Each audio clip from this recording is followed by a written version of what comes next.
Okay, let's try again with the microphone on. Hello, everybody. It's the Gin&Tonic show. It is Sunday. It is 6 p.m. UTC, and that means it's time for the Gin&Tonic show, where we talk about Islam. So let's talk about Islam, and let's take a look now what it is that is so interesting about this ideology. Now, I've been talking for I don't know how long now on what do you call it? The way to look at Islam is, number one, we are not in any way associated with Islam. We're not in any way interested in propagating or apologizing or in any way justifying what is happening in Islam. Now, the way that you do that is you are not a Muslim. The way that you do it is you're not trying to sell anything else. I'm objective. I'm not somebody who is here to sell anything and tell people, no, no, no, you need to leave Islam because I've got a better option for you. Come and buy my product. We don't do that. So at least, I'm not interested in that.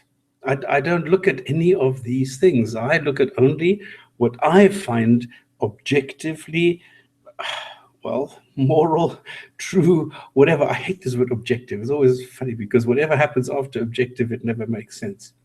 So what I try and do is I try and show Islam the way that it is. I look at the books, I look at the Quran, I look at the tafsir, I look at different ways of bringing Islam to the people, to explain Islam. And I would love for people to come in here, ask questions, or what we're doing at the moment, I think is wonderful that we're having a discussion where we're talking about the different, well, scenarios that we find today.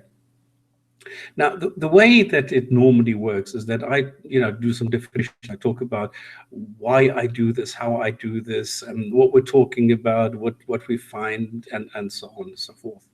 So then I go, and I've been a little bit lazy this week because I was busy with work, and then there was this video about, I talked about it last week or the week before, by this guy who left Islam, and he made a video why he left Islam, and he made a very thorough, I think it was thorough anyway, video explaining what it is that he was saying and why he was saying it.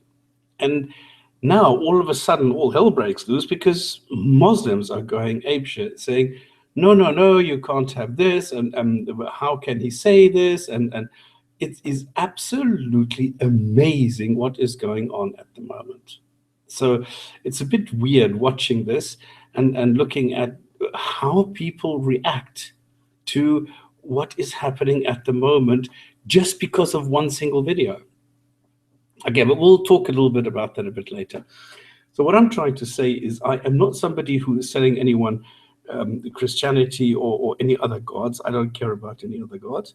And I'm also not saying, listen, you need to let go of your God. If you need a God in your life, then by all means, keep your God if you need this. Just don't expect anyone else to believe what you are saying is true, or that it's factual, or that it, I don't know, represents reality, and that other people must believe what you believe. Now, as soon as you do that, that means that you now need to provide evidence. And it's not in the form of, well, you believe the evidence is the existence of the universe. The universe has nothing to do with gods, okay? It doesn't convince anyone. So that's the number one thing. So I'm a non-believer, and what theists call an atheist, just to differentiate me from them, because religions are always very divisive. And then they say, well, you don't believe this, so you have no basis for your life, your existence, your any of that. And I don't care for that.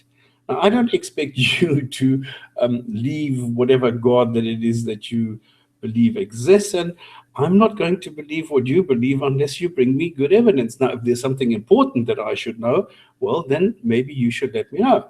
But I also cherish what is true.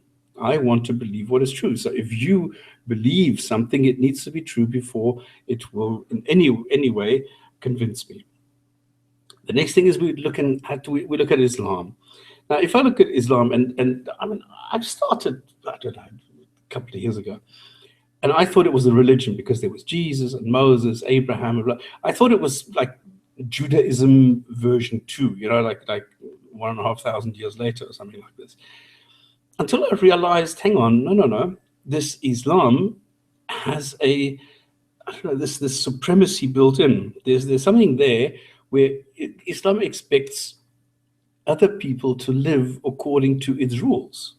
In other words, Islam has a goal, a worldly goal, not just a spiritual one. In Islam, it's not about go to heaven and here's what you do. No. It's how you live today, which is a test, which then, well, I don't know if that is what it takes. If you pass the test, then you go into heaven. But it doesn't really say what it takes to pass the test, because if you're an unbeliever, you don't pass the test. You don't get to go to heaven. But then if you do not fast, if you do not pray, if you don't do any of those things, you also go to hell, or you don't go to heaven at least. So is somebody who does not fast or does not pray on the same level as me? It doesn't work in my eyes. This is very weird. So the other thing is, if I go and look at Islam, the way that it is structured is that there is a goal where it says that this framework, this legal framework, the Sharia, is what you need to live according to. Now, the Sharia talks about all sorts of things. And funny enough, you have all sorts of rules and regulations, which normally you will only get from, ministries. In other words, government ministry, where you have the war ministry, the commercial ministry, finance, justice, interior, exterior, all sorts of ministries and departments, which are part of a government organization. Now, if you have a governmental organization and you have a nation and you have a caliph who runs the whole show, then this looks very much not like a religion, but like a political ideology. And this is what Islam actually is. So I am an atheist. I'm somebody who does not believe God exists, and I talk about the political ideology Islam. And that is the way that it is.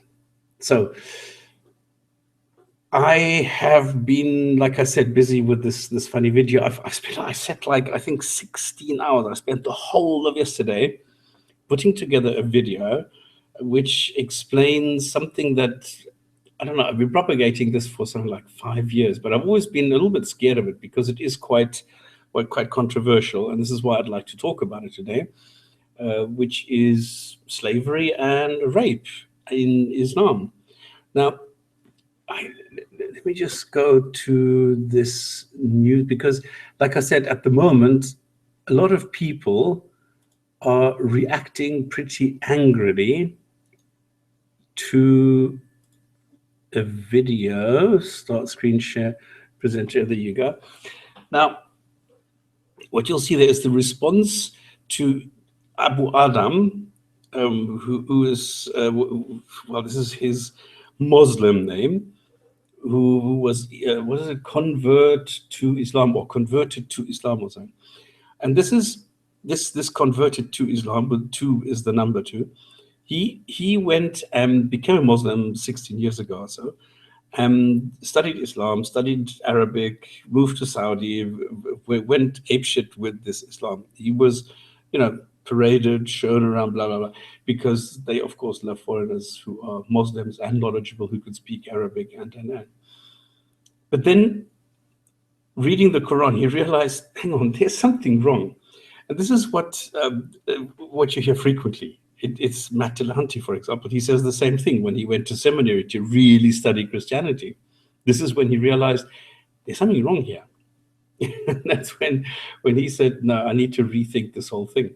And that is what happens to people. And now you have all sorts of replies to this video that Converted to Islam made, where he explains, using the Quran, using tafsir, using all the classical approach to this, showing why it is that he does not believe any longer in what the Quran says, that this is morally acceptable. And because it was not morally acceptable, and he agrees that Islam does not fit into the 21st century if you start really looking at it. And that's why he left. And he says, no, I don't say Muhammad, peace be upon him, anymore. He doesn't use that anymore. He just calls him Muhammad. And he does not believe that the contents of the Quran is actually valid or valuable. And he says there's going to be more videos explaining why he left Islam. So I suppose there's a couple of more sentences in the Quran that he does not like. So this could be quite interesting. Anyway, so now, as you can see on the right-hand side, people feel compelled to respond to this. And they're going crazy, finding excuses for what this converted to Islam actually said. That they completely ignore that he was using the Quran.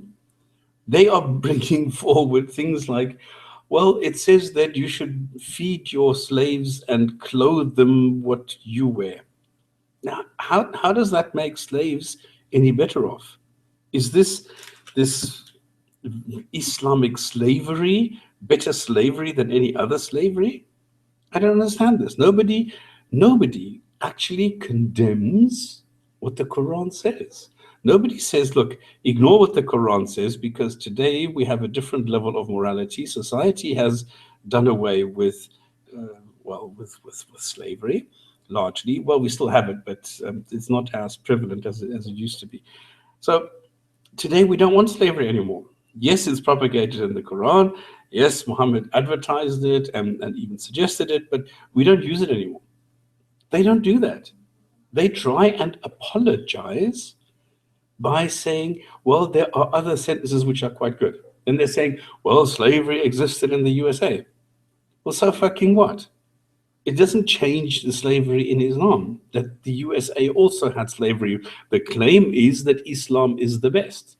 The claim is that the Quran is the best. The claim is that Muhammad is the best of best, the bestest of the best. Now, if Islam was so great, if this God was so merciful, and if Muhammad was good in any way, he would have abolished slavery 1,000 years ago. But he didn't.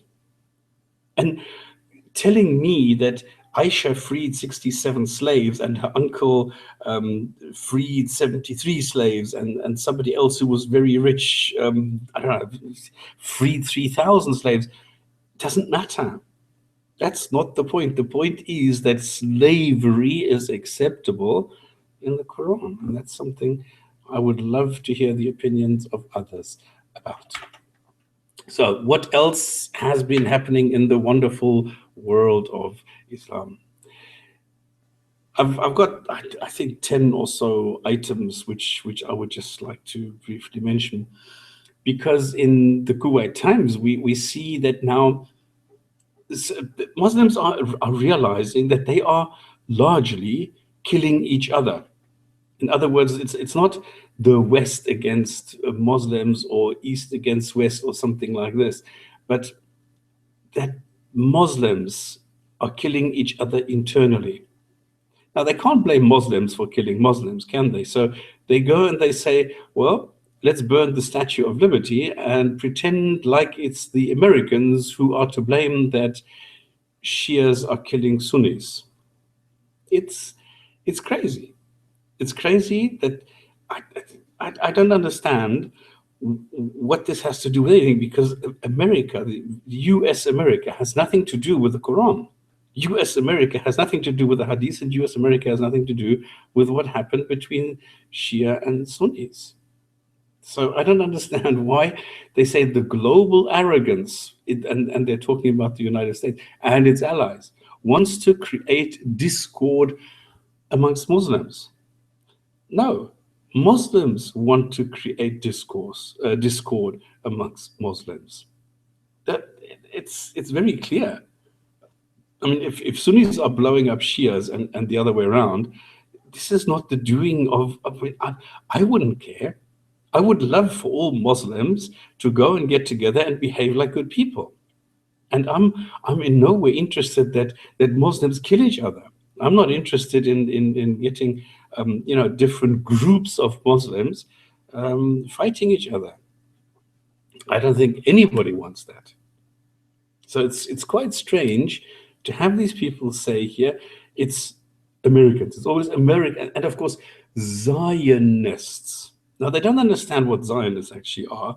They don't understand what a regime is, but they call it the Zionist regime in Israel. That is so stupid. You can be a Muslim Zionist. That I don't understand what the problem is, but it's always these words, the rhetoric that is so amusing. It's so childish.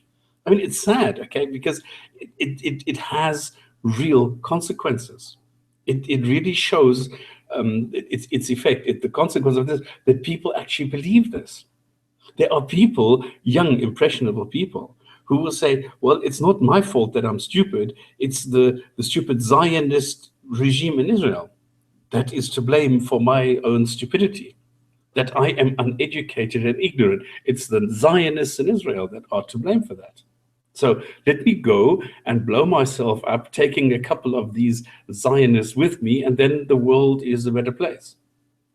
And that is the consequence. This is what we see today, that primitive people actually go and do that. They think they're making a difference. They think that they're showing something, number one, to the world, and number two, to their creator, so that they get to the fast track of heaven and they can then vouch for 70 family members. That's why mothers go and volunteer their sons, or daughters for that matter, to go and blow themselves up, because they are promised a reward for doing exactly that. That's how childish it is, and that's how cruel this is. And this is why I think it's reprehensible and really terrible. And burning the Statue of Liberty, I don't know, it shows the primitivity. It shows the desperation, but it doesn't show any intelligence. It doesn't show anything to do with what is happening between Shia and Sunnis. Right. Another thing, this I thought is quite strange. Now, the KSA is the Kingdom of Saudi Arabia, just in case you don't know. So the Kingdom of Saudi Arabia mission, in other words, the embassy in Iraq, faces threat by Iran. Now, the background is that there's always been some animosity between Iraq and between Iran and KSA, between Saudi and Iran, Sunnis and Shias. I mean, it's the Zionist regime in Israel that is to blame. Now, it's always been, I don't know why, it's always Tehran and Riyadh. Those are the two that constantly seem to be vying for a better position. It's like I don't know, two boxers, sort of running around each other, measuring each other up, and sort of just taking a jab here and there, just to see what the strength is of the other. And that is why KSA is so like it's paranoid, and they feel threatened by the idea that Tehran might get the nuclear bomb or something. And now, what the ambassador has said, they see that Iranians, well, it's not actually Iran. I'm sorry, it's the Islamic Republic of Iran. It's what is it? IRIN, Islamic Republic of Iran. N is the network, so it's IRI. So it's the Islamic Republic of Iran. So the ambassador said that they feel threatened in Iraq because they say that they have citizens of the Islamic Republic of Iran see in diverse activities. There's nothing really that they can say, but it seems they are really, really scared by what Iran is doing, and they're telling the Iraqis. Now, the funny thing is the Iraqis are now also Shias, because the US government disposed of Hussein, and then they said, okay, we need to have like Islam in here, and lo and behold, it's become a Shia region. Now, it doesn't control all of Iraq. Remember, the north is being held to a large extent by Daesh, who are a Sunni group. So it's quite funny, the situation, the political situation in Iraq at the moment. And all that Saudi actually has is that they are still considered to be the holders of the holiest sites, and that is all that they have to do in their favor. And then the deputy crown prince. Now this is quite interesting. Now, he was in Iraq, and then he comes back and breaks fast and making with the soldiers and blah blah. The problem is that apparently this Salman guy wants to dispose of the King Salman, so that Salman takes over from Salman. I don't really know what this is about. I haven't been able to fathom the differences between the two Salmans. It's Salman? No, it's Salman. It's not Solomon. I suppose that's etymologically where it comes from. Anyway, so I expect there's still going to be some political, some sort of consequence out of this whole thing if Salman wants to dispose of Salman, because people are not happy with Salman. So maybe this Salman is more popular with the people, or so. I have no idea. So anyway, he is the guy now who went to the US and then came back and then did this iftar, the breaking of the fast, because we are still at Ramadan, another day. Okay, tomorrow it's the end of Ramadan, and then the rulers of the Islamic countries decide on how long the festivities are, because they don't tell you in advance. They don't tell you in advance, we're going to have 3 days. No, they tell you, like, okay, now it's the end of the holiday on the 4th, and then on the 5th they will go and they will tell people, well, I'm going to give you 3 days or 8 days, and the government offices will be closed for 5 days, but the private companies will only get 3 days.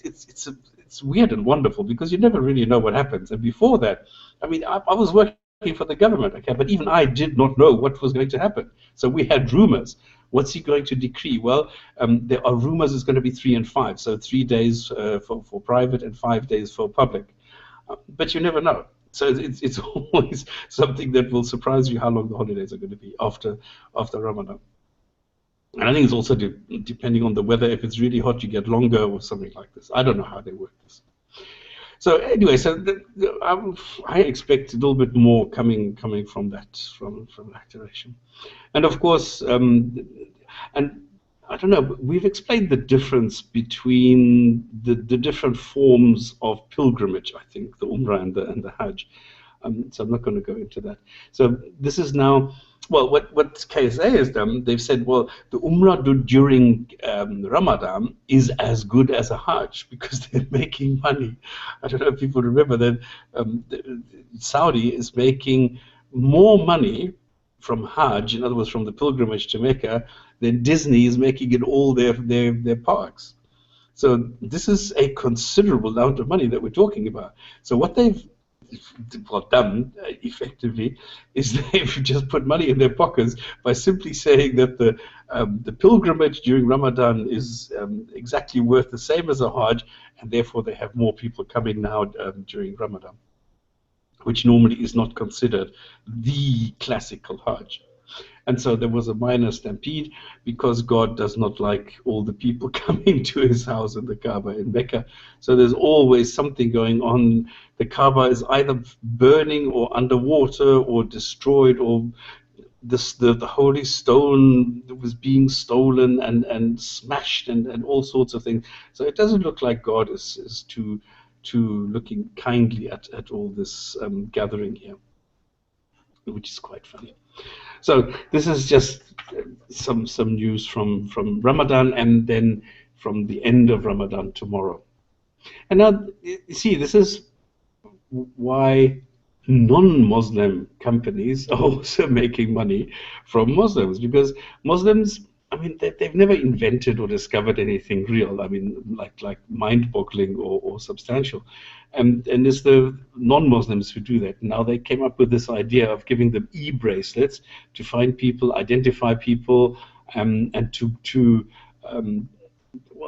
direct them because what they do now is they can go and see how many people are where at what time doing what, moving how fast.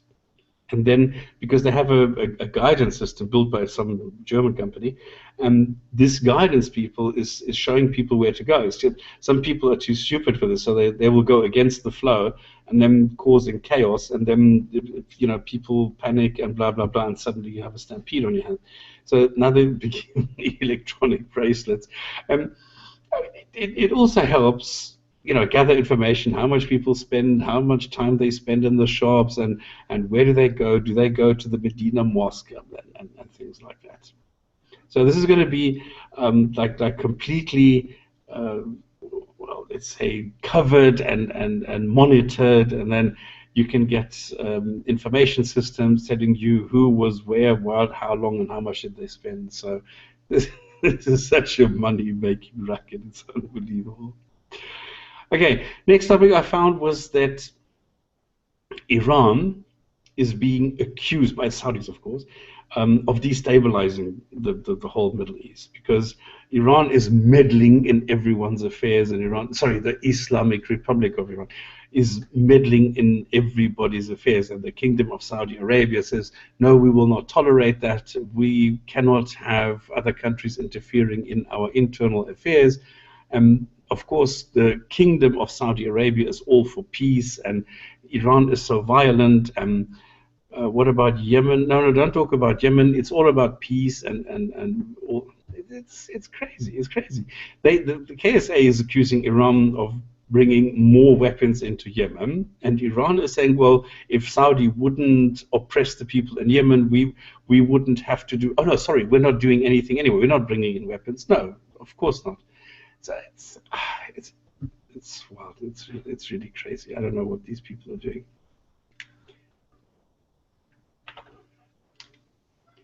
Okay, then we have Saudi. This is quite funny.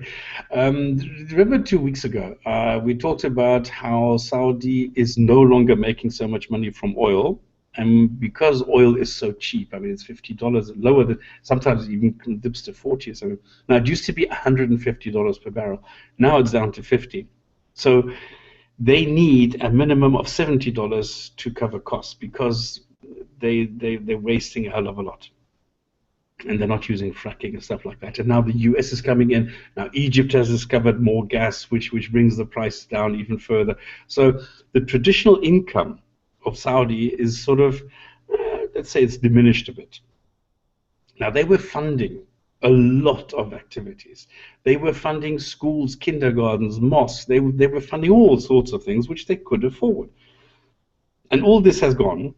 And now what is happening is they actually need to raise taxes, not only from the people like we discussed last time, where even expatriates are now going to be taxed, not the Saudis. Saudis who are working are still tax-free, but expatriates like me. So if I go to Riyadh, work there, I need to pay taxes, which is going to make life more difficult to find people who are willing to go there if they need to pay taxes, because now the companies need to pay more, which they can't afford to. So, it's a spiral. But now the funny thing is that Saudi is so bad off that, and Jeddah is on the coast next to Mecca, okay, has to now take a loan. And this is unheard of. At least I have never heard of this. Where the Chinese are now helping a lot of companies in the Middle East, and I don't know how they actually manage it. The Chinese are in like a stealth mode, because I see them popping up everywhere, whether it's Africa or Middle East or Australia. They're building a railway line in, where was it? Was it in India, in Malaysia? And they're doing crazy things just to get their foot in the door and just to establish their presence, and then to be ready, if anything better comes along. Then they have regional offices. I mean, it's a very good concept, but it's frightening to see where the Chinese are all popping up, and now here as well. Okay, here I have a lot of Saudi news today. Crown Prince brings trapped Saudi family home from Syria. There were some family members which were in Syria, and they were trapped there, and now he has gone there, and just because, and okay, this is nice, because there were some people in Saudi citizens apparently who couldn't get home, so this guy went there and some communicated and and went to the embassy, and then through negotiations got the people out and returned them to KSA. So there's also nice things happening. A humanitarian mission. Okay, there we have it. It's the end of Ramadan, and this is why millions, and apparently it's 3 million. Now, this is something we covered, I don't know, I think a year ago, that they have an entire city made up of tents, air conditioned, water, everything is there, which they are giving to the people coming on pilgrimage. They're not making it available for fugitives from Syria or from Iraq. No, this is only for the people who are spending money, who are going on pilgrimage.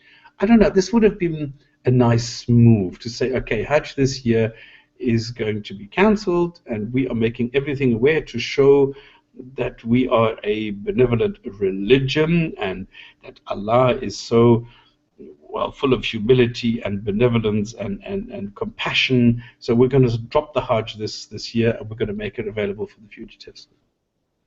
No, they don't. So they're all coming to Mecca to pray there. I don't know. Prayer doesn't work. I don't know. Nobody has told them, I guess. So they come around and pray for better conditions for Muslims. Maybe that they pray that people should stop leaving Islam. And this is actually quite sad. Now in the past, it was actually true that Saudi did go and fund things like this,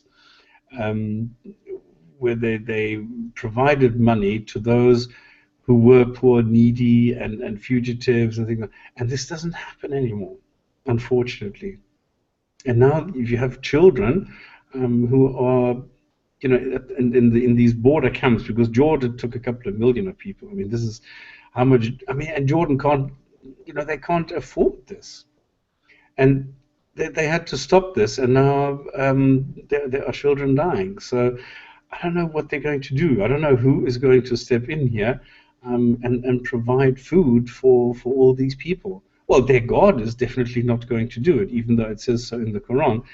But the God doesn't care. The God will let the children die, and that's it. I don't know. This is, and I don't understand. Why do Muslims not see this? Why do Muslims not, use just basic logics, where it says, this is what it says in the Quran. This is how this would translate into reality if you were to apply what the Quran says, and this is what we see in reality. That nobody realizes that there is a discrepancy. I don't understand why people don't see this. I don't understand why Muslims say we have the best God and he's so whatever. No, but it's a test. He's testing us. He's killing 70,000 Syrians and amongst them 30,000 kids just to test us and to test the kids. And if we pass this test, then we get the mansion and virgins like crazy and the permanent erection, like constant Viagra or whatever. This is how they think. I don't understand why they don't realize they're being duped.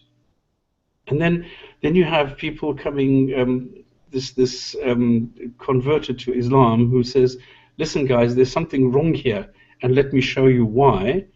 And then they go and they try and apologize for this guy and say, no, actually he's stupid, he doesn't know what he's talking about, and no, don't listen to him. And it's crazy. Absolutely crazy. So I don't know why they don't think of this. Okay, this is the last one. Isn't that wonderful? I mean, this is what the world has been waiting for. A Barbie doll in a burqa or a hijab or whatever. Can you see the whole thing? Yeah, it's a hijab. So, I mean, she says she's a medical scientist. I don't know what a medical scientist is, but why would anybody with any kind of education go and do this? What is the point of this? Why is this something that people should get used to? I mean, it's the 21st century, for crying out loud. We should do away with all this nonsense. We should do away with this bullshit that women need to be covered because the husbands are jealous and nobody's allowed to see them. These days should be over. We should, go towards normality, and we should try and treat human beings as equals. And not that half the population needs to be covered because the other half can't control themselves in Muslim countries. And yeah, exactly, you can buy different ones. I mean, she's making all these herself. So you have, and now, this is the funny thing. You're not supposed to be and beat up Ken if she drives a haram Barbie car. The funny thing is, the whole intention of this is not to draw attention to yourself. But look at this. Look at the face, the way that it is made up with all this lipstick and everything. And then you have all these different styles and different fashions and different things. How is that not drawing attention to yourself when you're supposed to be completely invisible? This is the whole point of having a hijab and a burqa and things like that. So I don't understand what the whole point of this is. This is so ridiculous, really. But anyway, that is the reality that we have to live with today. Okay. I want to go back to the topic today, and I would love for other people to go and jump in. Well, I've got some news for you. Okay. I just read today that a bishop of the Church of England has said the Qur'an should be read at Prince Charles's coronation. Now, what do you think of that? He said it would be all-inclusive for the Muslims in the United Kingdom if such a thing was done. And Douglas Murray replied, certainly we can do that as long as they praise and give prayers to Prince Charles and the rest of the royal family every Friday at mosques. I mean, Douglas Murray is the best. I mean, really. He can be, and he will say this with a straight face. You will not even know that this is sarcasm. He will say this so straight out that you think, you have to first think about it. What did he just say? Really? He's really good.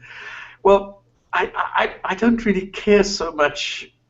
I don't care whether Muslims praise anybody. It is wrong. I don't understand it. When anybody's coronation, did they read the Torah? Did they read any other book, any religious book, the Bhagavad Gita or the Enuma Elish or whatever? No, it's only the Quran. Now, presumably it's the Bible as well. It's the what? Oh, they read the Bible. In the case of the British royal family, it's the Bible. Because they used to be defender of the faith, Christianity. But, well, the Queen is still the head of the church. Charles is just obsessed with all religions in general. Well, he was the man who gave the Saudis permission to build the mosque in central London by Speaker's Corner. Well, he funded 1,001 inventions. Yes, he's very much... I believe he's on the record as saying he wanted to be the spokesman of the religions. He wanted to be head of the Muslim faith in Britain. Well, why don't they do that? But they let me choose which sentence. Oh yeah, I'll go now. Which one would you pick? Wouldn't be chapter 9, would it? No. My favorite at the moment is 424. This is what I said. I spent 16 hours yesterday. I'm actually knackered. And I tried to do some today, but I got bogged down because Rationalizer's Qur'an X is down. Because what I did is I copy-pasted some of the sentences, thinking that I would do some screenshots to show that I'm not making this up, but these are really tafsirs. And he has this lovely connection where you can go from the Quran text to the word by word, to the hadiths, to the tafsirs, all in one site. And at the moment it's down, so I can't use that. So I got bogged down today with my video. So this will take another 2 or 3 days. Anyway, so what I'm doing at the moment is exactly because I've had this thing on my hard disk for like 3 years, but I was always scared because I thought, no, if I come out with this, they're going to close the channel immediately. But now, this converted to Islam, he brought up exactly this. And this is the sentence which I like at the moment. My favorite sentence is that a Muslim man is not allowed to marry a Muslim woman, except, no, a married woman. A Muslim man is not allowed to marry, is not allowed to have sex with a married woman, except if she is his slave. Which means that you, the Muslim man, are allowed to have sex with your slave girl, even if she's married. Did you see his new video today with Sophia? No, no, no. Not yet, Yeah. because I've been trying to get my video out, and that's what I'm focusing on at the moment. I'm like, I haven't even your video where you respond to this. I haven't watched it yet. I've heard that there is a response to your video now by 15,000 people who don't like that you respond. I don't know what you said there, but it must have offended people. I don't even know what happened there.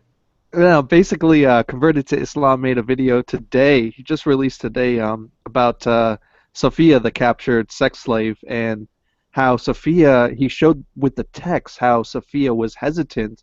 She slapped herself and covered herself in dust, and Muhammad called her a she-devil before he proceeded to take her as a captive.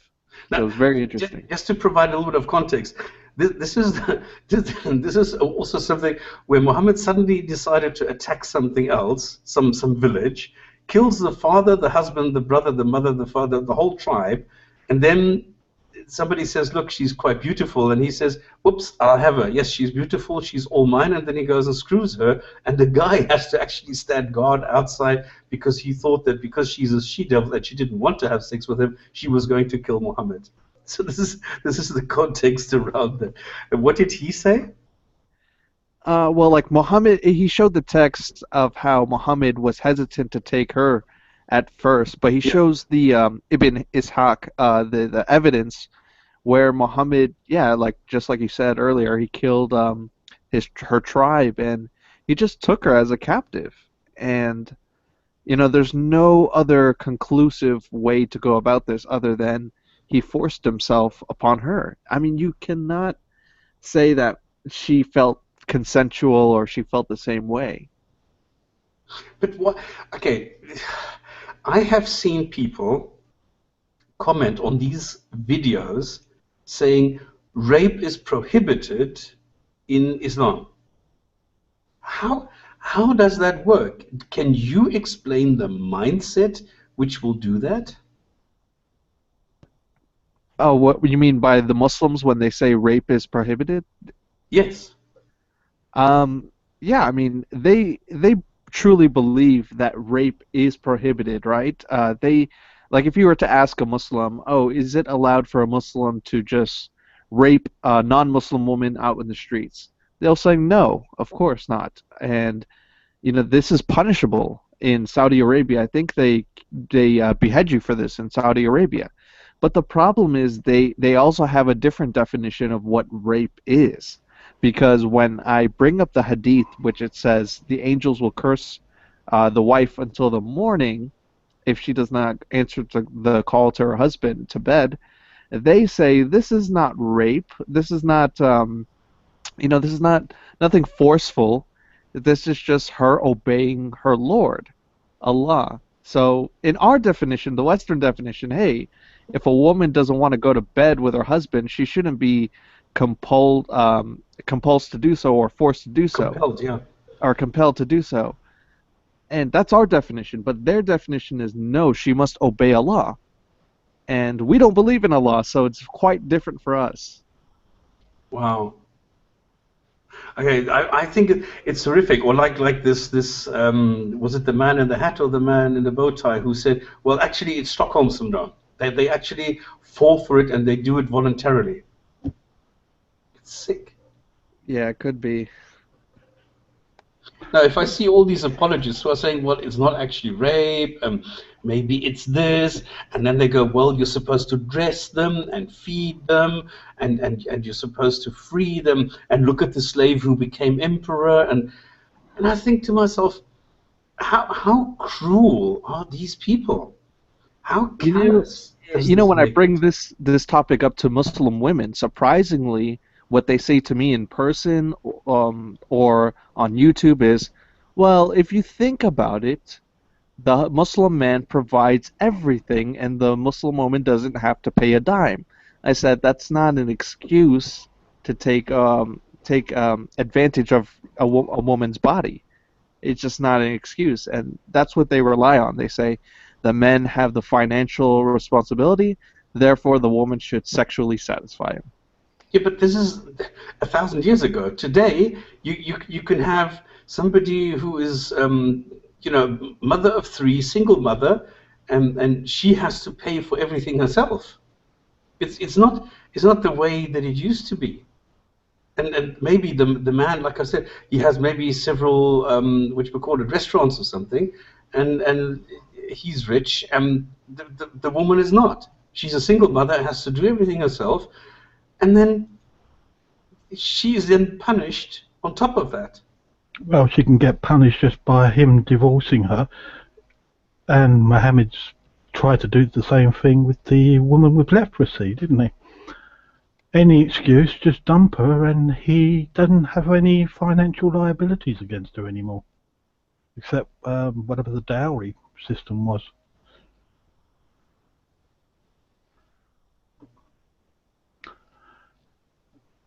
Hello, did everyone get cut off? No, I hear you. I hear you.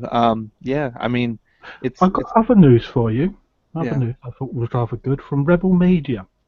As many of you are aware, tomorrow is a big day in America. It's July the 4th. And to celebrate it, a film is just going to be released called Independence Day Revisited, or something like that. And there's one quote in the film which is absolutely brilliant. The guy says, "These aliens, they're always destroying our famous landmarks. But there's one thing you'll never find destroyed in a Hollywood film. Any Muslim landmarks." And they asked the person who directed and made the film 2012, where the Mayans predicted the end of the earth, but they couldn't predict the Spanish turning up on their doorstep. They asked, "Why didn't you put any Islamic buildings in?" He said, "Well, I was going to put the Kaaba in, but unfortunately Muslims get really upset and might kill us." So we Can didn't. you believe it? That's exactly where we stand today, and this is why it's so sad. Yeah, this is why Amos is so right when he says this free expression that we're supposed to have has been stifled by Islam, and this is so true. This is so true. Jeremy Wales says, "Rest in peace, John Cena." Who is John Cena?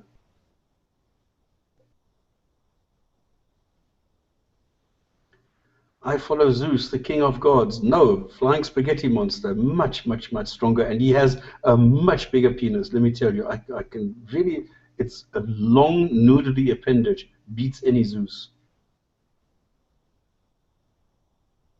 May the Gin&Tonic show burn and imagine hell forever. Exactly, it's nice and warm there.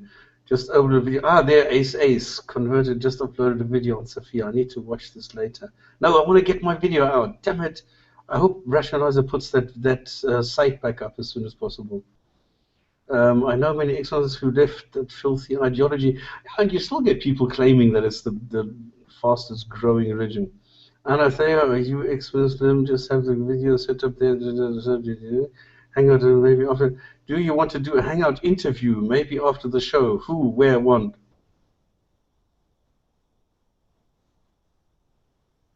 Is this a question to Anathea? Yeah, that was directed towards her. I'm not sure if she replied to it, but I said anytime. If not, that's okay too. Message if you change your mind. It's still a Muslim country, not Saudi, but yeah, that is so difficult. Dictator Subsami seems to be a Zionist himself. Yeah, I am a Zionist. This is true. Absolutely. Clearly using discuss on air on us, yeah. But I really appreciate you. Okay, that's you. Praying for royal family on Fridays actually because the Friday prayer. There's evening. Okay, so I got all the messages because I couldn't get the chat to work, and it just came to life for some odd reason. I don't know why it took so long on my side. Oh, Pretty speaking of opposite. Zionism, the Labour Party has been found not guilty of being anti-Zionist. Sorry, GP. I was just hangouts always end up talking about schlongs. That was so funny. I'm sorry, GP. Can you repeat that, please? I was just saying that during this week, the Labour Party has been found not guilty of being anti-Zionist. The Labour Party has been found not guilty. Yes, remember Ken Livingstone going on about Adolf Hitler and the Zionists No, a few weeks back? No. He Chucky said that Barty. not everything that Hitler did was anti-Jewish. He did some good things as well, which is true. Yeah, well, Chucky Barty was commissioned to run a report to find out if there is an anti-Jewish sentiment running through the core of Labour Party. She has come back with her reply in the middle of last week. It got missed with all the Brexit that was going on, and stated, no, the Labour Party does not have an anti-Jewish movement within the party. It's been misunderstood by everybody else. It's been misunderstood. There's nothing anti-Semitic in the Labour Party. Why should there be something anti-Semitic in the Labour Party? I don't quite understand. Because they've got a one lot guy of very says something hardcore about something Muslims. different. They've got a lot of hardcore Muslim MPs that insist on segregation during Labour Party meetings in Muslim boroughs, and they come out with anti-Jewish tweets because a lot of the Labour MPs are pro-Gaza and anti-Israel. When you hear them talking, when you investigate further, you find out they're all Muslims. So the Labour Party has a history of globalism and inclusiveness, and they've invited all these different faiths and minority groups to become part of their organisation. And of course, you're going to get a lot of people with baggage coming along as well. Of course. And that's what's happened. A lot of these people have, in the past, said anti-Jewish things because they've been on the pro-Muslim side. And I assume Chakrabarti has discovered that maybe they reformed whilst they've been in the Labour Party and no longer have the views that they held a few years ago. I have a question besides this. What would be wrong with being anti-Zionist? It's being linked with one of two sides. If you're anti-Zionist, you're accused of being anti-Israel, and if you're accused of anti-Israelism, you're accused of being anti-Jewish, and if you're accused of being anti-Jewish, you're a goddamn racist, and it's gross. Well, you could go this way, but I think it's stupid. It's very hip. It's like you're saying you're against any party at all, which forms somehow a country and rules this country. So to be against a party, I mean, that's completely normal in a democracy. I mean, that is how a democracy works. I mean, but you've got to be against the party for a reason, don't you? You've got to have a sane and rational reason to be against the party, like the policies that they hold. Saying that you want to be a member of a party because you just don't like black people is not a rational argument. But no, I don't need an argument for being against something. I mean, I'm not gay, but I also don't like gays kissing each other because I'm just not into it. This kissing between men. All right, so you don't like people having fun? No, I'm saying that doesn't mean I'm against gays in such, but I'm just not into the gayness itself, if you know what I mean. So I don't have to be with them to make an argument or so. I just don't like it personally. But that doesn't mean I'm really somehow against them and want to fight against them or something like that. So I don't need an argument on the opposite side to be against anything at all. it has to do with emotions, feelings, and things like that. I mean, we are humans. Don't forget that we aren't all rational in every aspect of life. So I am anti-Zionist because their policies are. I can bring this argument because I see this argument. The policy in the water management is just horrible in Israel. I mean, they are trying to make the whole water issue to their benefits, so that only the Israelis have water. That's the main problem I see in this country.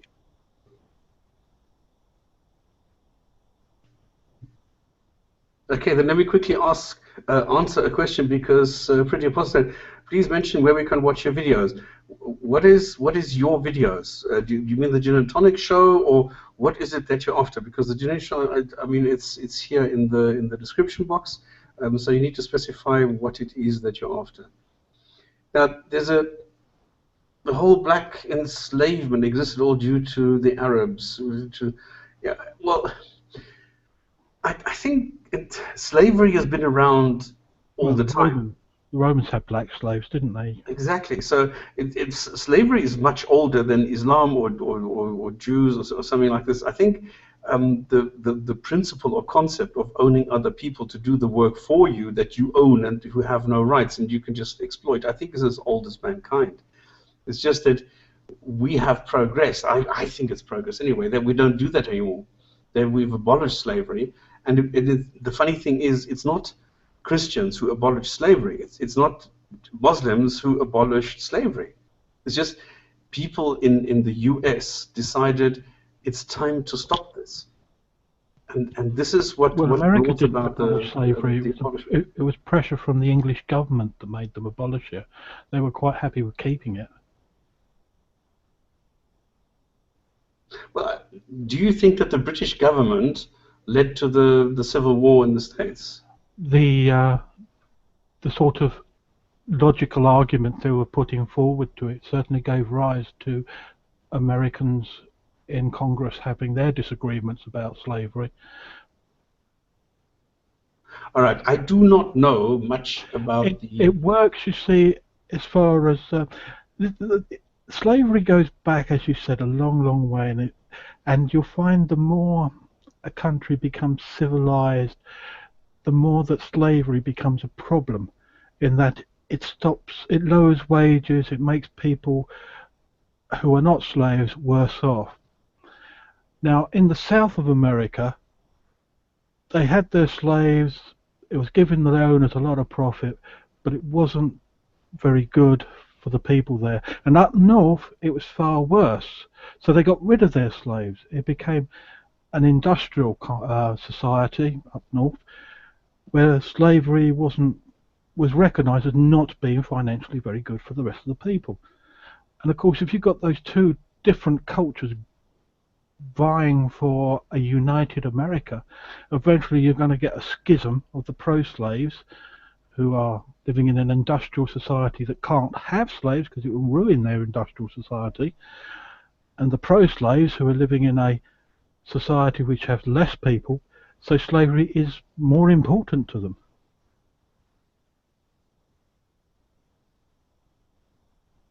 England had that problem with being a country that was industrialized, small, certainly not as big as America, had a vast empire.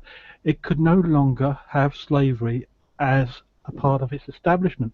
It was causing too much problems. It was causing massive social unrest. People were starving because why have a worker pay him a wage if you can get a slave and not have to pay him anything? Get rid of the slaves, people have to be employed. So you think it was a commercial decision? It was purely a commercial decision and a social decision. Okay, because I think in the States it was more social than anything else. At North it was social. They'd listened to the arguments of the British, and the fact that we were actually positively stopping slavery and diminishing the American market. Okay. I mean, where's the slaves going to come from? They came from Africa mostly, and Britain, being closer to Africa, had a lot of their navy floating around. and they were Yeah, and quite happy. if I remember correctly, Australia tried to not do this right from the word go. If I remember correctly, they never took Aborigines as slaves. No, it was part of the British government's policy, even way back then when they were founding America. One of the reasons why the War of Independence started, a very often forgotten reason, was because the British government was stating, no, you shall not go further into America, into the West. You shall not enslave people. You shall not rip up people's lands. And the colonials along the coast said, oh, sod you, this is where our money is, this is where our future is. Having slaves is beneficial to our society. And when you're growing a society, yes, slaves can be very, very beneficial if you want to grow fast wealth. Can somebody help me? Can somebody tell me the definition of slave? I don't think we should go down that argument again. No, I want to know what a slave is, because different people tell me different things. People tell me that I am a slave because a slave is somebody who works and in exchange for something. And this can be food and this can be money. And I say, no, a slave is somebody who doesn't have a choice. Okay, And a slave is somebody who can have a, can be sold and is an object that can be inherited and things like that, which is not what I am. There is no one definition for slave, because if you look at history, you see that in the early beginning in Mesopotamia, you see you could go you could bring yourself into slavery to pay off a debt. So there is many ways of slavery. That's the more humanized slavery, if you want to say so.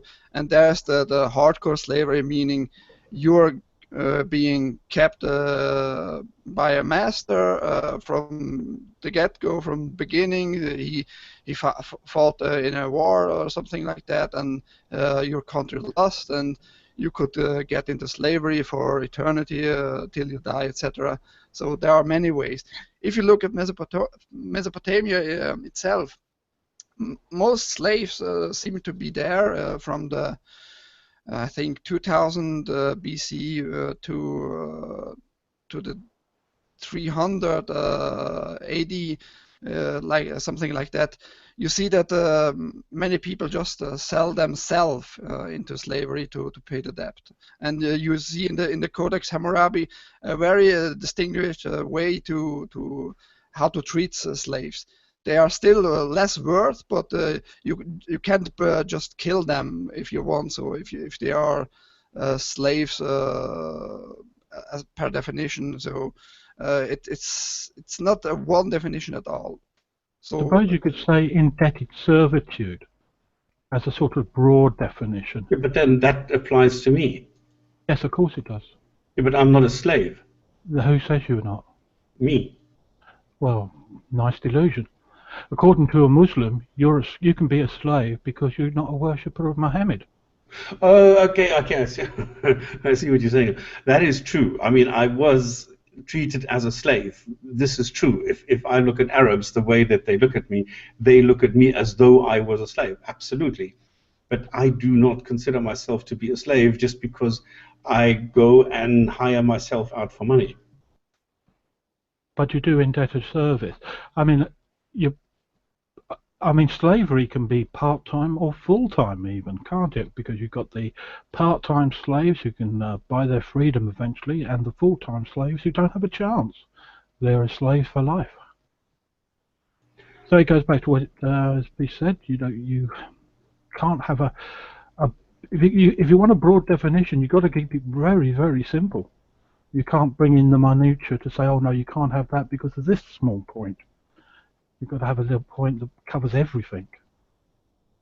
Okay, so if you have a slave, I mean, how do you acquire a slave? I think there's only two ways. Either you conquer them, in other words, you just use violence to kill a family, and you take one person or several people or something and declare them as being your slaves, or you go and buy them. Is that, or just are there any possibility? Or you can inherit them. This is true. No, you can in the very first slaves that I've ever heard about were the Greek slaves, and you're looking at a society that was entering the first seeds of civilization, and there were farmers, and not every plot of land could support a farming person. I mean, it was okay in the hunter-gatherer days, you didn't have to have slaves, but in the farming days, people were finding themselves going destitute because they couldn't grow the crops, so they were going to somebody who had a good farm and were able to feed more than just their family and saying, look, we will be your slave if you look after us. And that is the earliest recorded slavery that I can find in the history books. Yeah, but that's more like a work contract. They were slaves for life. Yeah, but they could quit. No, they couldn't. That was carried on for a few hundred years until one of the ancient Greeks came out with the idea that no Greek should ever be allowed to be made or kept as a slave. They still allowed other people to be made slaves in wars. You could keep slaves from that. Yeah, but that's not, if you were a Greek born, that's it. Never a slave. Yeah, that but was the that's first. not special on Greeks. I mean, that you see in all Mesopotamian folks and all races, if you want to call them like that. They are all saying, well, our people never get into slavery itself, just others who we conquer are being are Well, I getting. suspect. So that Greek thing, I don't think the Greeks were the first one. The history in Mesopotamia is much older and has records on this. The Greeks were very, very well travelled. They travelled all around the Mediterranean Sea, and when I was looking at the Bible and the histories of the different religions, I have a sinking suspicion the Greeks were travelling there and spreading their ideas through trade, which later got incorporated into quite a number of religions. Yeah, sure, but Mesopotamian has still older culture and older writings, etc. So it can't be that the Greeks really were first. So I don't think it came up with the Greeks. And just a side note, it is strange that the northern people of Europe didn't really were into slavery at all, so they don't really kept the slave. They either kill or just plunder the villages and let them be. So that's something well, very... they had thralls. They didn't call them slaves, they called them thralls. If you belonged to a particular landlord, he owned your person, shall we say, as a thrall. But you weren't a slave. Thrall means slaves in general, I think, as far as I remember. But still, as a how do I say it? As a cultural thing, slavery wasn't really a thing in the northern country of Europe at all.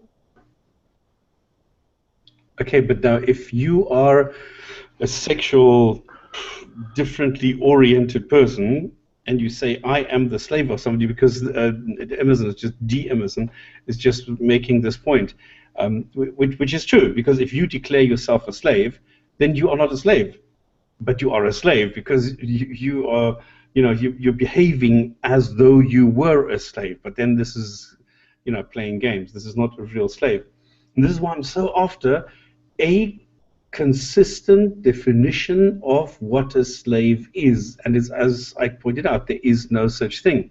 There's no single definition, and I find that quite strange because everybody knows what a slave is. And okay, you can be a sex slave, but a voluntary sex slave. But I think a slave is always something where you do not benefit yourself, because it's not beneficial to simply get food and shelter and get some clothes, and that's it. And you're not allowed to quit, and you have to do this every day, and you have no rights yourself. And I think this is what slavery is all about. So I don't think that you can somehow exactly versus a minion, or like even a serf. A serf still gets paid and has the option of going away. The slave does not have that option.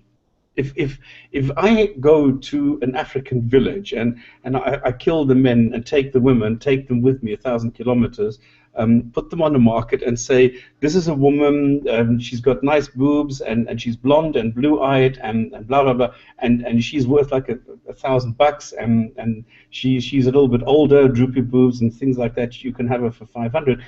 This is not a voluntary slave. This is somebody that I have captured and simply stolen. And I don't think that you can say that if somebody goes and signs a contract with me or agrees to go and serve me on my farm or something, that is really a slave. So I'm battling with the definition, or a definition, that can be tested. And then, of course, it goes one step further. What exactly is rape? Because the 424 that I quoted, in my eyes, any kind of sex with a 9-year-old girl who doesn't understand, if I ask her, shall we have sex, who cannot say, yes, I would like to have sex with you, this is rape. The same thing if I go to a slave who has no rights, who can't just say no and leave. Point of order. A 9-year-old is not just called rape, it's called statutory rape. Or statutory rape, okay. There has to be a very important distinction between a rape and a statutory rape. A rape is when an adult says, I did not want to have sex with you, you violated me, whereas statutory rape is where society says, you are not allowed to have sex with that person. You have violated them. Okay, but what is the difference? One is a person saying, you have raped me against my will, and the other is society, everybody else, saying, it doesn't matter if they wanted you to have sex with them. Oh, okay, I see. We have decided that if you do have sex, it is breaking our code of ethics and morality. Okay, but the point that I'm making is that any kind of sexual contact or sexual interaction with somebody who is 9 years old is automatically rape. Any sexual interaction without consent is rape, and a slave cannot go and give you consent or reject it. So there is this lacking consent, and if there is no consent, in my eyes, it is rape. It is now, because that is the way that the Western world has evolved in its thinking of morals and ethics. But as the Muslims who defend the raping of a 9-year-old, they always come back with, but it was okay back then. And yes, it was okay back then, because you'll find a lot of the religious books who talk about what Muhammad did, as Muslims talking about their hero, they will all say it was a good thing, it was allowed, it was permitted back then. And of course my argument would be to those Muslims, well, your God should have known better. Exactly. He shouldn't have allowed it. If he knew that mankind was going to find medical knowledge which would highlight the sexual risks of a 9-year-old having sex with a dirty old man, then God should have said, well, I know that in 1400 years mankind will evolve, so I'm telling you now, Muhammad, 9-year-olds, out. You can have as many wives as you like, but 9-year-old ones, forget it. Yeah, the same with slavery, actually, yeah. Well, with slavery, as far as I can find it out, the Muslims' idea of slavery, you can't have a Muslim who's a slave. Everybody else is fair game, and that's what the Barbary pilots said to Thomas Jefferson. They said, it's all right. Our prophet said, you go out, you capture, you enslave, and it is our God-given right to do so. And Jefferson was saying, but we're a new country. We didn't invade you. We've never fought you. We're not part of the Crusades. Why are you doing it to us? Leave us alone. Okay, but now Muhammad was sent as a mercy for all mankind.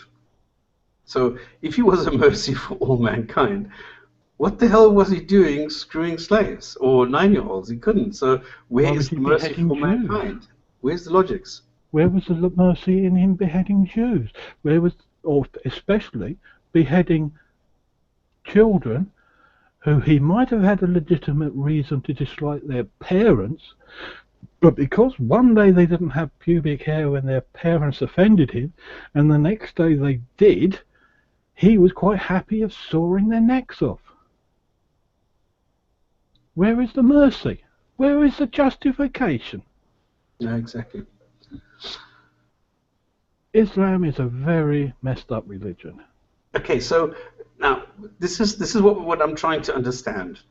How is it possible for Muslims today to read the Quran where it says you are allowed to have sex with married slave girls?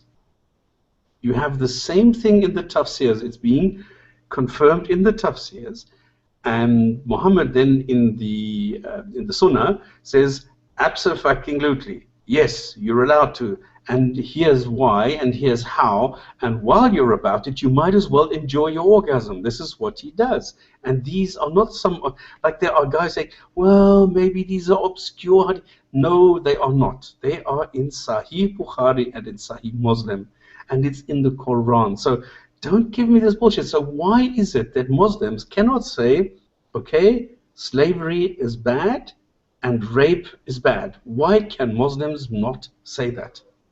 Because there's a broad spectrum of Muslims who start off with the very, very innocent ones who probably turn up and do their prayers not knowing what the words mean, not knowing what their Quran says, who are half falling asleep whenever they listen to a sermon and never actually hear what's being spoken about, all the way through to the hardcore Muslims who belong to IS and are quite happy raping and buying slaves and trading with stolen goods because that's their Quran. There's going to be a broad spectrum. People who believe. I heard it said once, you're not a follower of Jesus Christ, you're just a fan.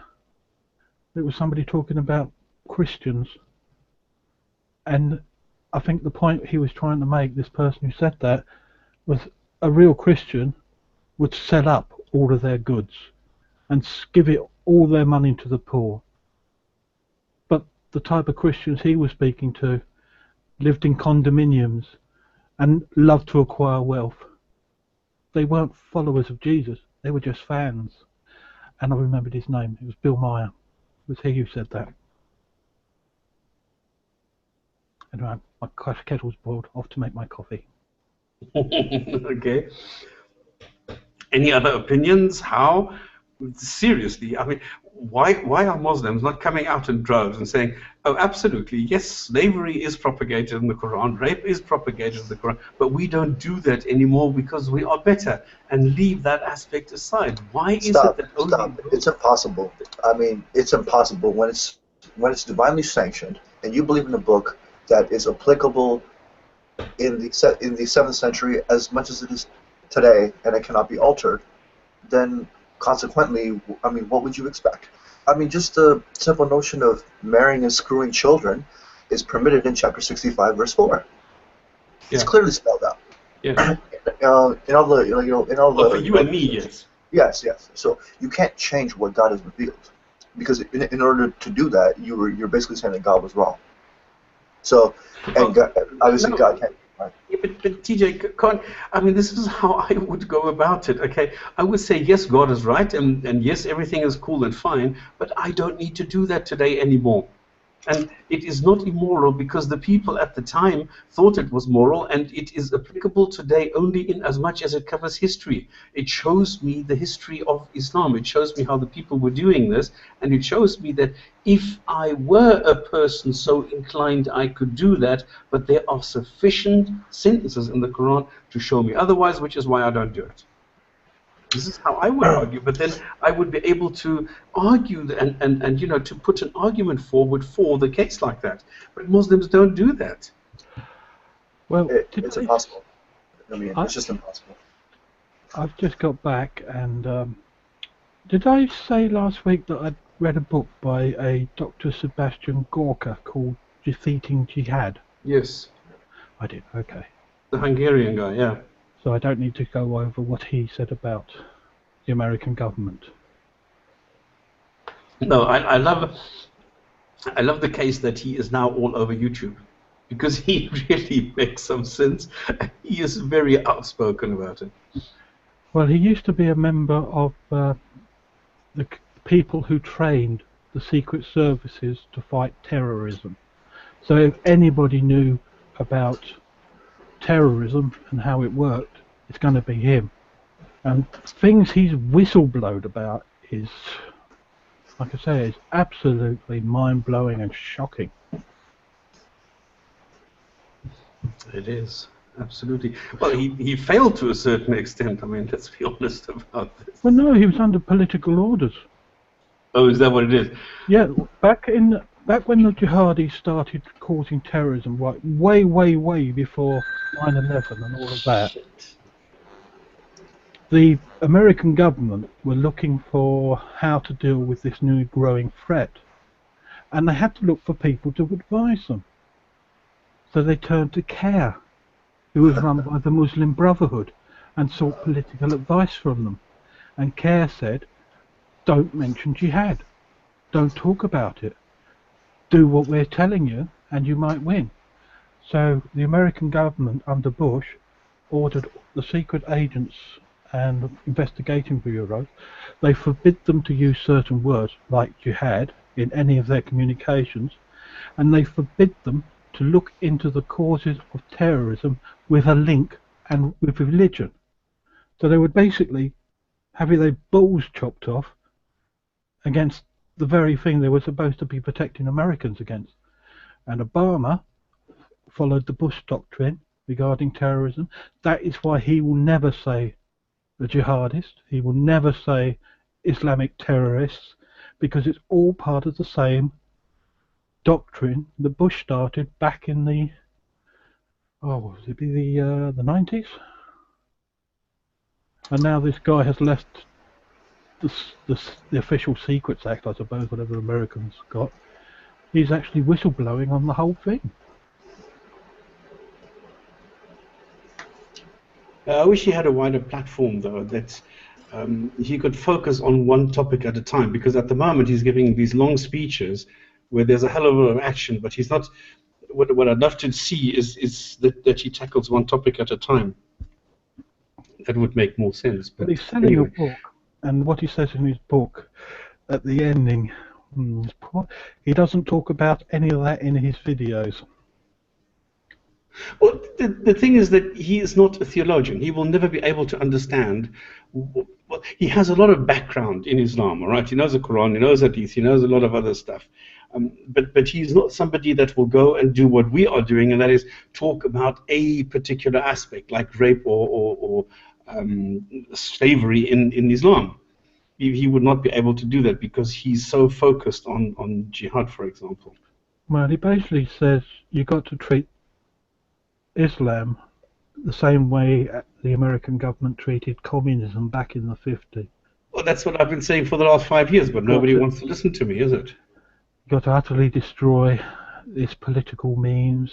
You've got to stop it from growing anywhere you find it growing. And if you're an American, buy a gun. He actually states that in his book. If you're an American, get a gun. Learn how to use it. Take it out with you. Have a concealed carry permit, and be ready to shoot any Muslim who causes jihad. Okay. Oh, it's true that my icon is covering your GPZ name. Oh, don't worry. No, there's questions in the chat who GPZ Silent Walker is, because the icon, but you don't make YouTube videos. Well, I mess around with music, but that's about it. Yeah. I don't do talk. I'm quite bad at talking. We're not talking about Dakar because we don't know anything about it. All we know is just it's this cafe which is popular, and especially with non-Muslims, and they went in, and They killed people the who were Italians. reciting the Quran could leave, the others had to stay, and then this and this and this. So I don't like talking about things where we don't really know what is going on in Bangladesh. Oh, what's that name of that guy? The ex-Bangladeshi Muslim who's Yeah, he made a video. I saw that, but I haven't had time to watch it. he did talk about they deliberately went up to all of the people in the cafe and told them they had to repeat the Shahada in Arabic, and anybody who couldn't, they sawed their heads off. Nice. The religion of peace strikes again. He was also saying, I wish I could. Can you, if you can remember his name, could you say it for me? It's Jabba. The Nomad. Jabba the Nomad. Yeah, he something also, like this. he also said that these particular Bangladeshis, he was pointing the finger very strongly at the Gulf states. He said they were going over there to get work, and they were getting indoctrinated into the jihad, and then coming back to Bangladesh and causing all the problems. And he was saying this as somebody who wasn't just ranting against Muslims causing trouble. He was saying that he still has a lot of family connections, and that's what he's getting from his family connections over there in Bangladesh. And what is funny, I've asked some Muslims, I said, okay, is somehow the act of terrorism towards foreigners, what is the purpose of this? And somebody said to me, it's an act of strength to show the dominance. And for me, it's exactly the opposite. For me, it's exactly the opposite. It says, I am not able to achieve anything through any intellectual interaction. I need to resort to violence. And they are saying it's an act of strength. Well, it's a very back-to-front religion, isn't it? So much of it is telling them black is white and white is black. I'm not surprised half of the people I speak to on the social medias who are practicing Muslims are basically mentally deficient. Well, there's a lot of that because they're not allowed to get the normal educational routine that others get. Because if you go only, if you're brought up in a madrasa, I mean, what are you going to get? You're not going to be taught theory of evolution. It doesn't work. You get taught that a man lives in a fish. It's not just information. It's the whole thought processing and how they come to conclusions about things. It's just utterly unhuman. Yeah. What line did I steal from TJ? I'm being accused of theft here. Yeah, I saw that and I was wondering, you at it again? I must be. Yeah. The line of the religion of peace strikes again. That's. Is that what TJ says?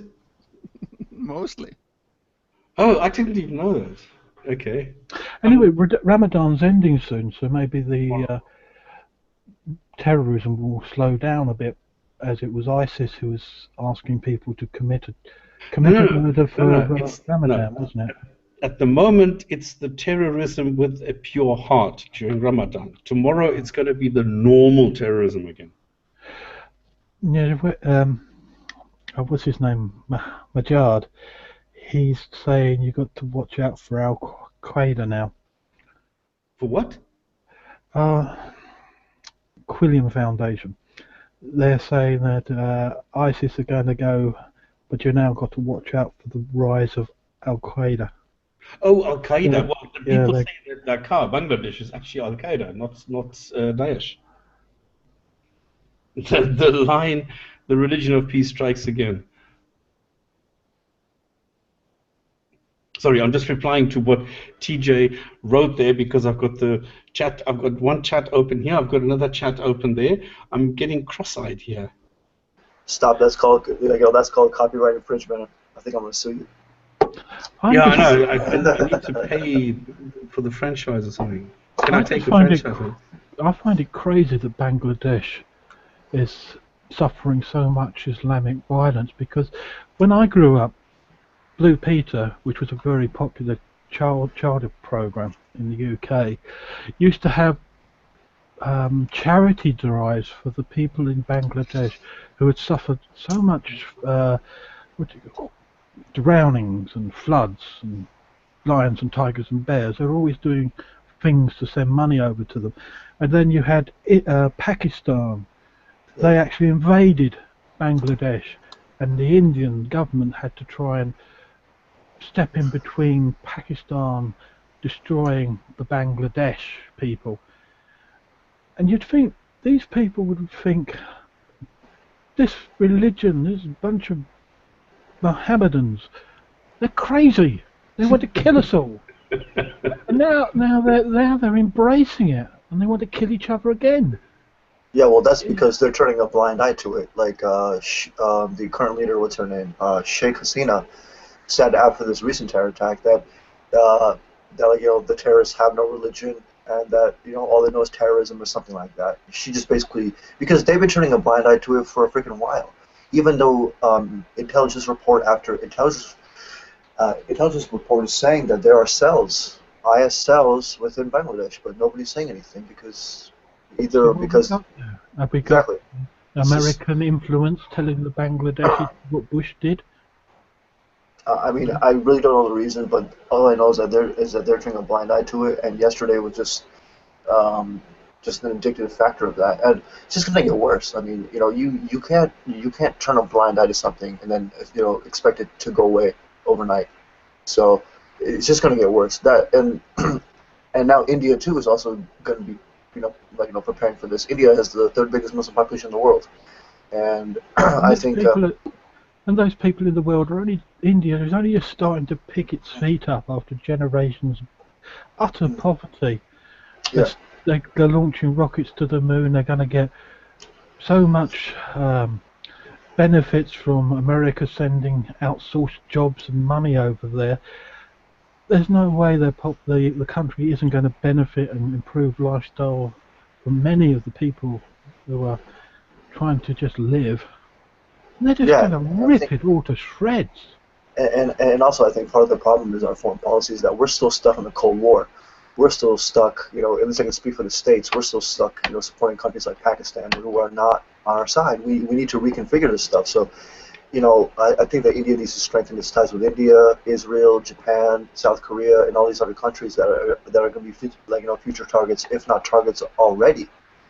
But TJ, what worries me is that if I see how much effort we are putting into this, making videos, making shows, doing all sorts of things, trying to inform people, we're going apeshit here. And then one guy makes a video which says why I left Islam, and this is turning everything topsy-turvy. This for me is so weird that for years we've been trying to influence people to listen carefully to what the Quran actually has to say, because that is the best way of getting them out of it. And now one guy does this and people are listening. This is what is so crazy. I don't understand it. Why is it that you've got to do a lot of groundwork? Willful ignorance. I mean, no, you've got to do a lot of groundwork to prep and cultivate the surrounding area before somebody comes out with a seed video like that to make everybody's minds just flip and switch to your direction. Yeah, but all he's doing is he's saying, I was a Muslim, and I'm going to repeat this to you in Arabic. And then he's saying, okay, the Quran says you're allowed to rape slaves. Poof. And that's all he does. And everybody's going crazy, making videos about this, responding to this. And now we have videos to the responses of the responses. So everybody's going apeshit about one single guy making one video just because he does it in Arabic. And this shows me there is something like really, really wrong with the system.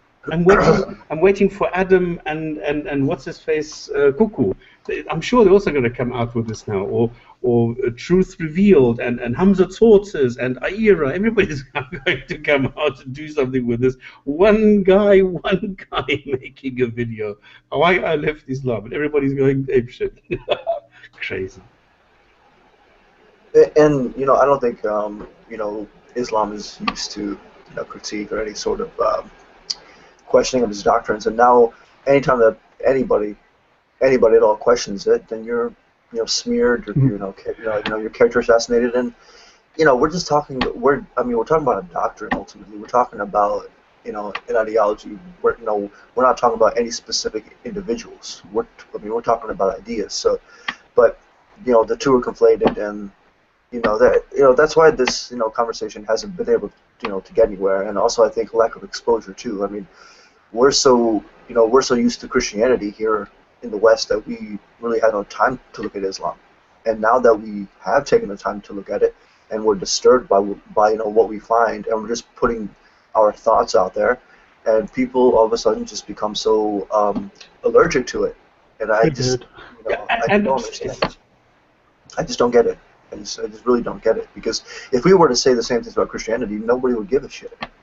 Nobody would say you sound so racist or something like that. Of course not. It's just now we have like ex-Muslim, and we have like introverted smiles ex-Muslims who are saying, I left Islam. Why is it that this guy is creating such a big reaction? What is so different about it? I just think it's a phobia about, hey, maybe I could be wrong, or maybe maybe there is something to this, and people just don't want to. Either they're so sure that they're blind, or they're just completely spiteful. Okay, so what can we learn from this? What can we do that he's doing to create some stir? We got to just keep, I guess, poking the bear, if you will, or keep poking them in the eye until they either until they internally implode, or until they're willing to say, hey, let's have a debate about this, or if they're just gonna pick up arms and try to silence us that way too. So Jinn&Tonic has been running 5 years or something. How many Muslims do we have here today? God knows. Welcome, ex-Muslim. Good morning. Did you sleep nicely? Did you make a video yet on converted to Islam's why I left Islam? I don't know. I find this weird. Okay, so what have we established so far? There is no single definition of what a slave is. So the word slave can mean different things. So before you go and do anything with slave, you need to first define what you are using it according to and with. Then you have rape. Rape, I think, there's a good definition, any kind of sexual interaction, or, I don't know, is it insertion or any kind of sexual interaction? I don't know. Some people say you need to have this element of insertion. I say you don't. I think any kind of force, if you grab a woman's whatever, then it's rape. If a woman grabs it, it's the same thing.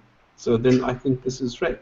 Well, I think in Germany on New Year's Eve, some women that weren't raped but were groped or maybe penetrated by fingers or something like that, did they charge those guys with rape, or was that just considered sexual assault?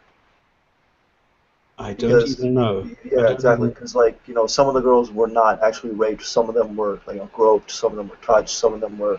Well, one was raped. One went and reported rape. Yeah. But it was different. It was different. Different attacks on different women. It wasn't just rape across the board. But I want to know, according to German law, do they distinguish, or do they just charge all under the same, in the same way? Or because I'd be curious to know that. So I have no clue. I don't know German law. Yeah. They should, by the law, they should distinguish every single case and look really deep into it, what happened, and ask every person who was involved, and then the judge decide, well, it isn't that bad, you just were touched, and any penis didn't touch your mouth or penetrated yours. Or in such things, the German laws, the judge look quite deep into it. If it comes to this point, that's the main reason of the whole thing, because the police generally look into the case. They take the data, and then mostly they decide themselves. Well, it isn't really rape, woman. Please go away. We don't take this serious. So the main problem in Germany is the police, not the law itself.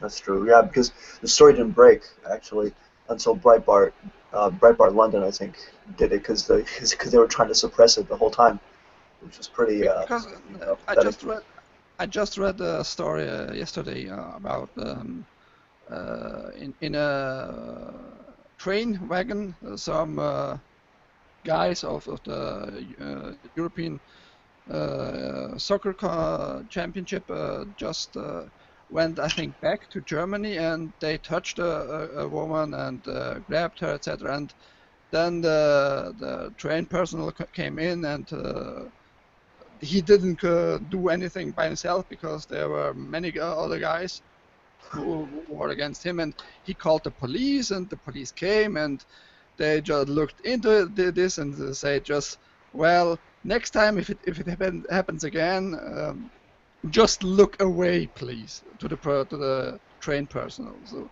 just look away. I mean that's insane, but that's how the police work in Germany. But the repercussions of what Merkel did last year is going to be felt for quite some years to come. So we'll just have to watch it unfold, as it comes.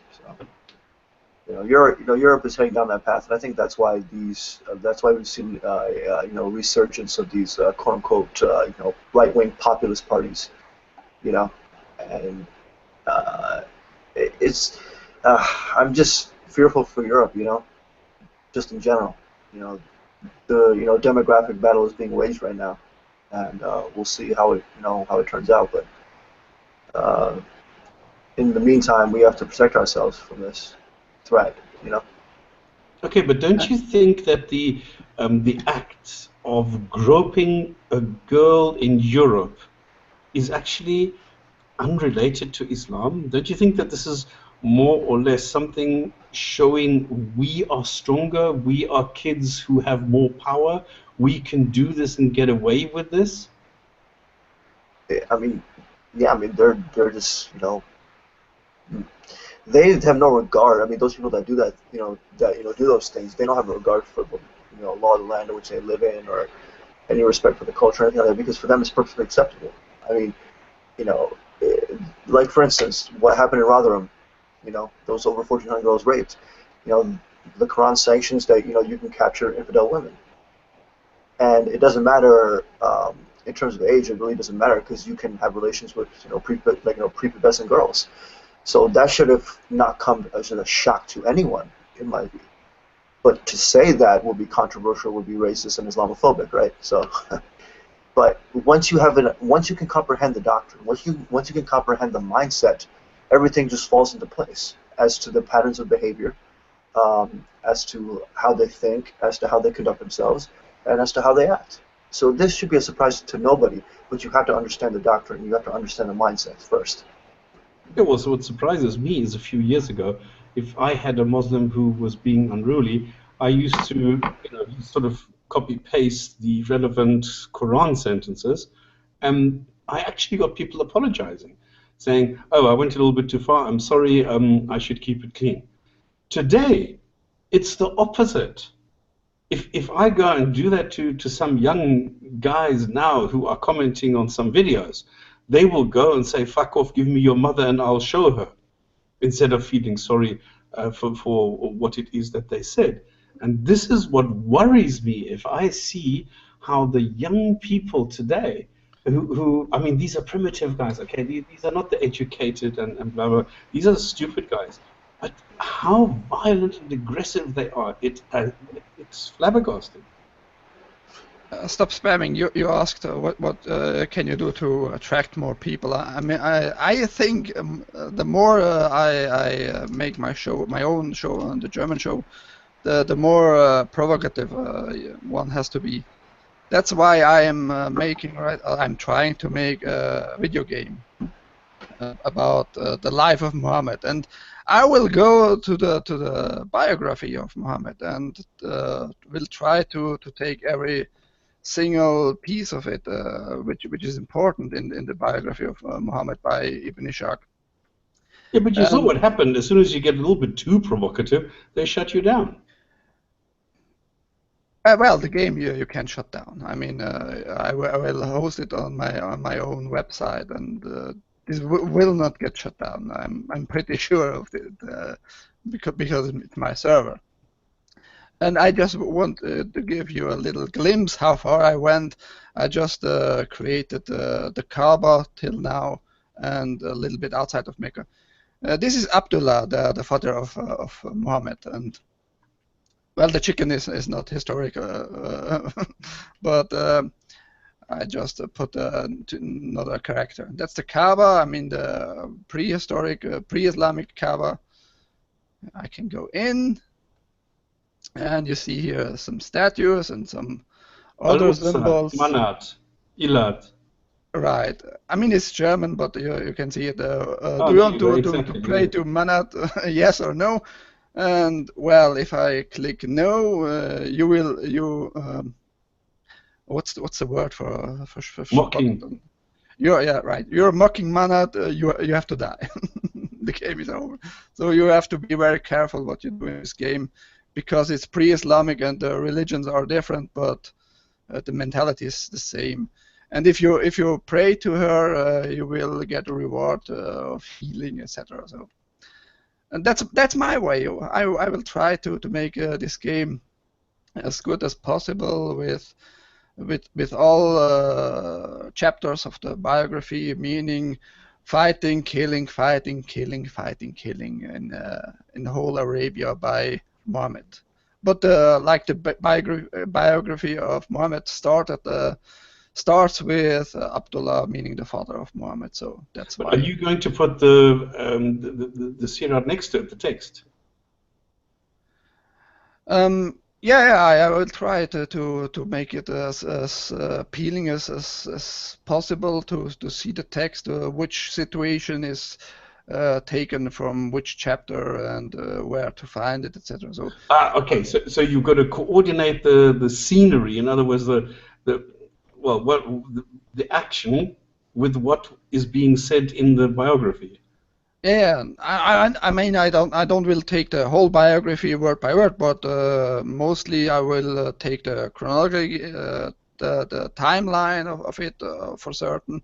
Meaning, a fight can not start if Muhammad still is in Mecca and the fight happens after he went to Medina, etc. And okay.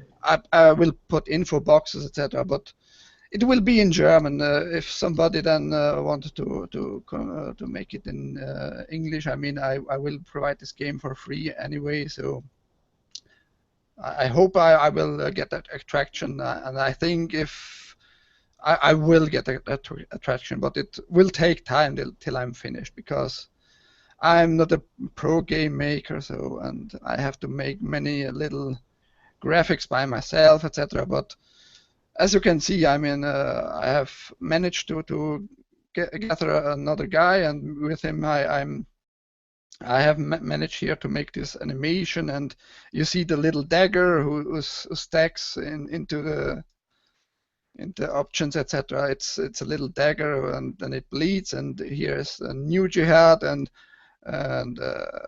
continue the jihad and option, etc. So I'll make this game as enjoyable as possible, at the same time as historic accurate as possible, meaning historic in the way of how it's presented in the biography, in the Sunnah. So it's not history, it's according to the fairy tales. Well, it should be history for Muslims, I think, or not. I mean, for me, of course, it's fairy tale, but And I mean there are games of Muhammad out there, but it's really one is called I think How to Make a Prophet, and it's 3D, but it's horrible to play. It's not enjoyable, and you have no timeline, nothing really to enjoy here. And this is an RPG or like the old style Nintendo, Super Nintendo versions, etc. And I think you can enjoy even if you're a Muslim. I mean, if you're a Muslim, you even should enjoy it even more, because it's the story of Muhammad, how he conquered Arabia. So why not? Anyway, this is the reason why in the future we are not going to have any more Alis doing the Hadith of the week. So if anybody wants to volunteer, I'm sure Alassa, I don't know what Alassa is doing, he's probably watching football or something. So, and he was brilliant. He always found these excellent hadiths, and he's very good at reciting them. So if you don't want me reading out something, then you need to cough up whatever it is that you find. Okay, so we've been talking about slavery in Islam. We've been talking about rape in Islam, and I think we all agree that both are condoned according to the Qur'an, according to the Hadiths, according to the Seerah. So in other words, primary and secondary texts both talk about slavery and the rape of those, and even if they are married. So there's no two ways about it. And the way of apologizing and the way of trying to rationalize it actually makes Muslims look worse. Instead of just accepting it and saying, yes, it's there, yes, we're going to ignore it because today we don't do it anymore, they are going to, go to extremes and think that if they quote something else, it makes it in any way better. So, yeah. During the pre-Islamic period of ignorance, I saw a she-monkey surrounded by among the monkeys. They were all stoning it because it had committed illegal sexual intercourse. I too stoned it along with them. Oh God. No, not oh God, it's oh Muhammad. Yeah, oh Muhammad. Yeah. I guess that's a historical fact, huh? That story right there. We'll find that in the history book. Because he had illegal sexual intercourse. I mean, was there a monkey Sharia court? yeah, exactly. Yeah. I wonder what the judge looked like. Maybe a monkey? Yeah, the god. Guys, ex-Muslim, are you going to find one for next week? Because today is going to be the last time that Ali is going to do it. All right. I'll try. Brilliant. Okay. Inshallah. Practice the recitation too. Okay. Well, there's no point dragging it out. Is there anything else that people want to say about slavery or rape in Islam? It's completely, permitted. If we just look at the sources, I think it's pretty clear. I think we've come to that conclusion, correct? Yeah. Yeah. So. And there's no arguing it or denying it. So. Slavery rocks because God said so. Yeah, exactly. Exactly. And it's valid for all time. So you cannot compare it with cheap labor or prostitution. It benefits them and us, the slave owner and the slave. Yeah. Okay, both and with the rape, I think we are also very clear that if you cannot consent, then it is automatically rape. Whether or not it requires penetration, I do not know. I disagree. Some people say it does require penetration. I mean, if they're a slave, aren't their free will already taken? I mean, what's the point of... This is why any kind of sexual interaction with a slave is automatically rape. Yeah, it's weird. Exactly. This is what I said. This is how I defined it. And this is why I do not, because I asked in the beginning, how is it possible that some Muslims will not accept it? How is it that some Muslims will still say that a lot of these women did this voluntarily? Denial. It's denial. Yeah, but it doesn't work. I mean, come on, you're being dishonest. Denial is being dishonest. You are saying something even though you know very well it is not true, which makes it a lie. In the Quran it says you are not supposed to lie. So what is it? Yeah, except for chapter 3, 3 verse 28, where you can lie, actually. So, yeah. Yeah, but there's also one which says that you shall not deceive and keep the truth from others, or what is it, the bigotry or something or hypocrisy will be taken with you to heaven to be talked about with God or Jesus or something. Yeah. Probably the context there is you have to be honest to other Muslims and not.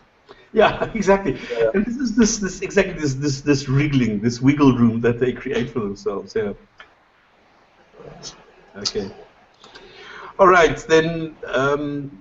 Shall we hear Ali for the last time? Right. Sure.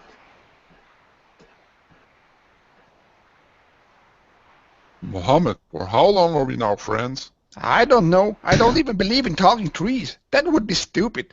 Yeah, right. Anyway, you believe in jinns and God and in the Prophet Muhammad, right? Sure I do. Peace be upon me. I tell people that God brings revelations to me. I would never lie. Okay, I just wanted to mention that jinns are listening to the Quran when Gabriel brings it to you. Even if I can't see any Gabriel and you're just obviously making shit up, but are the jinns, which are invisible to the human eyes, allowed to hear the Quran? Well, I never heard anything different from Gabriel. But thank you for informing me about that, talking tree. This one is from Bukhari 558-199. Who informed the Prophet about the jinns at the night when they heard the Quran? He said, your father Abdullah informed me that a tree informed the Prophet about them.